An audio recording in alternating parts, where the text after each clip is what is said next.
Jean-François, bonjour. Salut Christophe. Quel plaisir de te retrouver ici pour la deuxième année alors. Oui, et moi je suis ravi d'être interviewé par quelqu'un de prestige comme Oh, toi. t'es un peu le local de l'étape. L'université de Pau, c'est pas la plus près d'Ax. Toulouse, c'est plus près. Oui, vois, Toulouse, enfin, c'est bon. largement plus près. Bon, ben d'accord, je suis pas bon en géographie du tout. 3h30 de route pour qualifier un peu en 3h30 termes d'effort en voiture. Bon, alors qu'est-ce que tu viens faire cette année à Ludovia? Alors comme il y a un très beau soleil et qu'il fait très chaud, j'ai amené 3 casquettes. Oula. Donc, mais je vais te les décrire très vite. Ouais.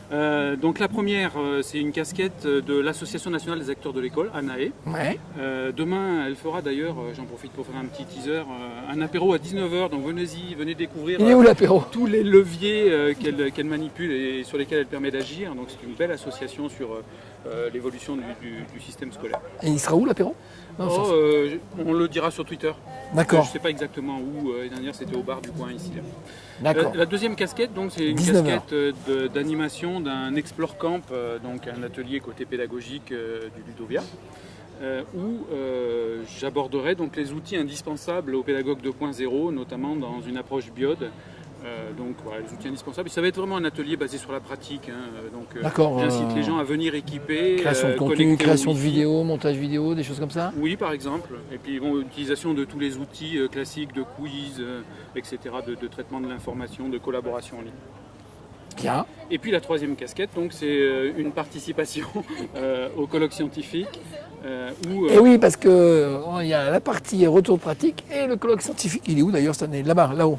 D'ailleurs, pour ça, je félicite les organisateurs parce que c'est quand même une des rares manifestations où peuvent se côtoyer des associations, des marchands de solutions, des scientifiques donc en colloque scientifique, des universitaires, et puis donc un côté beaucoup plus pédagogique. Et je pense qu'il y a une grande richesse d'interaction. Ouais, c'est le but du jeu. Alors, je t'ai coupé en plein vol.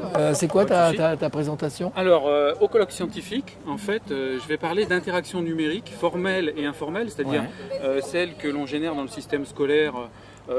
Pour le système scolaire et celle que l'on génère au quotidien en dehors du système scolaire pour voir un petit peu qu'est-ce qu'on fait avec le numérique en fait et comment tu arrives à suivre comment on apprend avec le numérique. Moi j'ai une question naïve. Oh, si jamais avec toi. Comment tu arrives à suivre des interactions informelles en dehors du système? Alors, c'est une enquête à visée sociologique, ouais. Sociologie des usages, et donc en fait on se base beaucoup sur des enquêtes alors, qui peuvent être qualitatives sous forme d'entretien, et c'est le cas, c'est-à-dire qu'il y a eu une quarantaine d'entretiens, tout niveau scolaire, parce qu'une des originalités de l'enquête c'est de partir de la 6e et d'aller jusqu'à Master 2 avec le même questionnaire, donc quelque chose d'assez difficile à faire pour éviter d'infantiliser les Master 2 et puis être compréhensible en 6e avec les mêmes questions, c'est quand même du boulot, mais on y arrive. Et voilà, donc l'objectif c'est de leur poser des questions et de voir leur ressenti par rapport à l'usage numérique. Donc il y a d'un côté des questions de pratique, des questions avec des chiffres précis, puis de l'autre côté des questions de ressenti. Donc qui dit colloque scientifique dit publication, la publication en ligne avant, pendant ou après? Alors c'est après que c'est demandé, d'accord. Ici, donc dans les donc mois un bon PDF en ligne à consulter si ça vous intéresse. Avec plaisir. Vous lui envoyez un mail, il aimerait bien répondre par mail aussi. On fait comme ça? Pas trop.